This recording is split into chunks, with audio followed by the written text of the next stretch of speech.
Hello and welcome to another video. Saving money is a big problem for most people, simply because we love spending every penny we earn. Let's take a look today at 5 tips that will allow you to save tons of money every month. So let's jump in.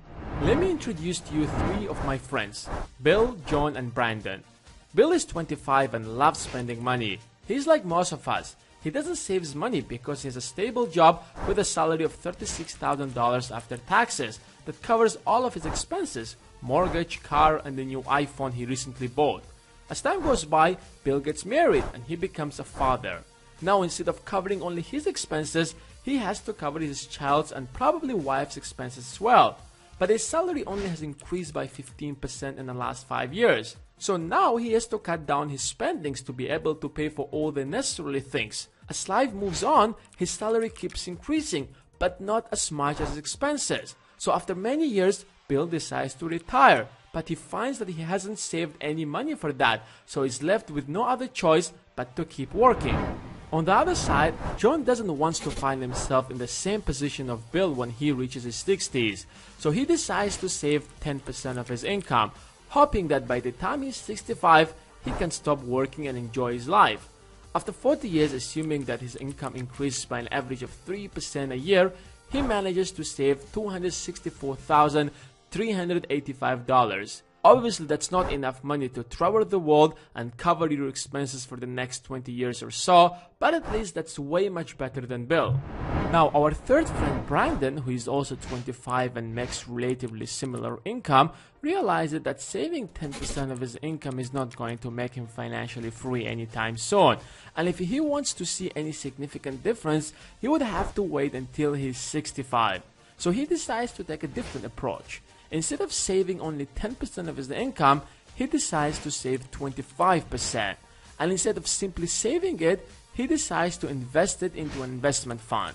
Like his 2 other friends, his income increased by an average of 3%. Assuming that he keeps only investing $9,000 out of his salary, although that his income is increasing every year, in under just 10 years, his savings grows up to more than $150,000.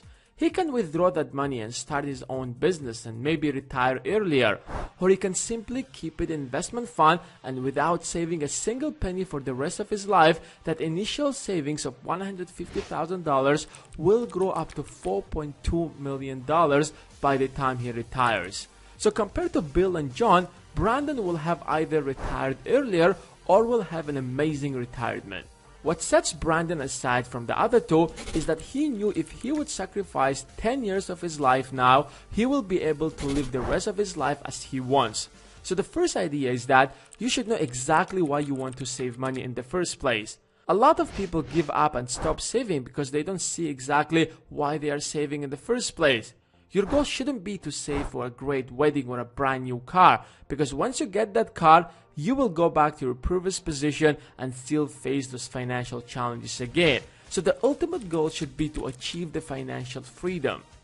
Tip number 2, pay yourself first. Before even spending a single penny out of your income, put aside a percentage of it into your saving account. If you don't have one, then go and make one. You're not allowed to spend this money under any circumstances. No matter what you're going through, this money cannot be spent anywhere, but only can be invested. Consider it to be part of your taxes, something that you have to pay whether you like it or not.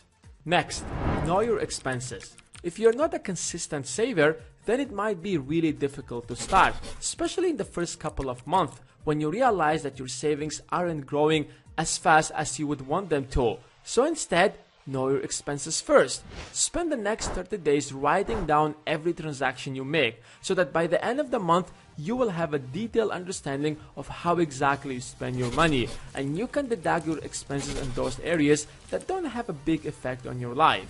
For instance, instead of buying a coffee every morning, you can make that yourself and save somewhere around $50 to $70 every month.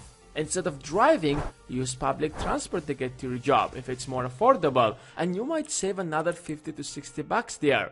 In this way, you might save a couple of hundreds of dollars every single month. Tip number 4 is procrastinate. Procrastination is bad, but not in this case. Usually, we get excited when we want to buy something new right away, even if it's something that we don't really need. But over time, that excitement goes away. It's like when you buy a new phone, in the first couple of days, you might still be excited about it. But then you know what happens? It just becomes normal. So why not get into the habit of waiting to buy things, especially expensive ones? You will still end up buying all the important things you need, but there will be plenty of times when you change your mind and hold into your cash. Use cash. Whenever you want to buy something, try to always use cash instead of a debit card. Whether you're ordering food in a restaurant or getting something from groceries, handing over a $20 bill is a lot harder than just swiping your card. Simply because when you swipe your card, it feels like you're spending a lot less. Over time, you will become a more conscious spender and you will buy more of what you need and less of what you want.